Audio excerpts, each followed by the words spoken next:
ఈరోజు మన జీవితం నాశనం అవ్వడానికి కొన్ని కారణాలు ఉన్నాయి. అది ఏంటంటే, ఈరోజు మన వివాహ జీవితం నాశనం అవ్వడానికి కారణాలు ఏంటంటే, పెళ్ళిళ్ళు అయ్యి ఉంటాయి, పిల్లలు కూడా ఉండుంటారు. కానీ మనం బయటికి వెళ్ళినప్పుడు అందమైన అమ్మాయిని చూసినా, లేకపోతే ఒక అబ్బాయిని చూసినా, బాగా చదువుకున్న వాళ్ళు, డబ్బున్నోళ్ళు, ఆస్తున్నోళ్ళు ఏదైనా చూసినప్పుడు మనకు అనిపిస్తుంది. ఎందుకంటే మనకది లేదు కాబట్టి అది నా జీవితంలో ఉంటే బాగుండు అని. అందుకని 10 ఆజ్ఞల్లో చివరి ఆజ్ఞ ఉంటుంది. 10వ ఆజ్ఞ, నీ పొరుగు వారిని సొత్తు మీద నీవు ఆశపడద్దు అని. వాళ్ళ భార్య మీద, ఆస్తి మీద, వాళ్ళకి అది ఉంది, వీళ్ళకి ఇది ఉందని మనము మంచిగా బతకాలి, నాకు ఇవి కావాలి అనుకోవటంలో తప్పులేదు. కానీ ఎదుటివాడికి ఇలా ఉంది కదా అని చెప్పేసి అదే మనం కూడా తెచ్చుకోవాలి అని అనుకున్నప్పుడు మనం పాపంలోకి వెళ్తాం.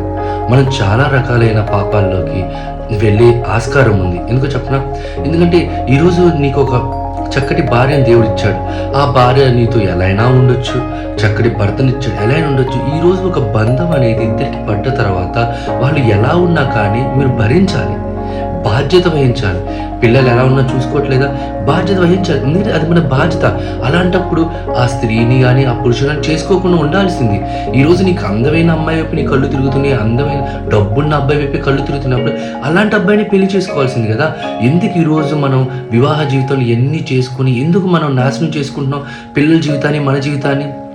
అదే రకంగా మనకి ఉద్యోగం చూసి మంచి స్థాయికి వెళ్ళటం తప్పులేదు. కానీ అది కూడా ఎలా వెళ్తున్నాము?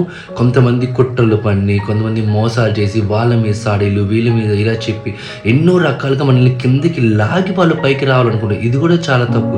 పైకి ఎదగటంలో, మంచిగా బతకటంలో, గొప్పవాడిగా అనిపించుకోవడంలో తప్పేమీ లేదు.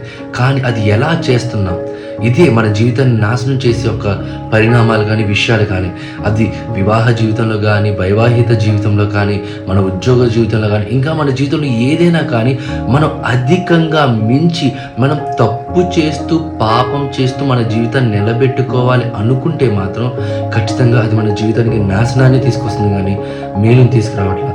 ఈరోజు బైబిల్లో గర్వపడి మోసాలు చేసి లేకపోతే బయట చూసినప్పుడు దేవుడి తీర్పు ఎప్పుడు నిజాయితీగా ఉంటుంది. కానీ మంచిగా ఉన్నవాడు బాధపడొచ్చేమో, కానీ పాపం చేసేవాడు చివరికి మాత్రం వాడు పాపిగానే చచ్చిపోతాడు. ఎందుకంటే చెప్పనా, నిజాయితీని ఎప్పుడు దేవుడు తీసివేయడు. ఆ నిజాయితీ మన జీవితంలో ఉంది అంటే ఈరోజు మనం కన్నీళ్లు కార్చిన రేపు మన ఆనందంగా నవ్వుతాం. ఎందుకు చెప్పనా, ఆ నిజాయితీ పర వ్యక్తుల్లో మనం ఉంటాం. మోసం చేసే వ్యక్తుల్లో వేల మంది, లక్షల మంది ఉన్నాం. కానీ కోట్ల మందిలో ఒక 10 మంది, 20 మంది నిజాయితీ పరులు ఉంటారు.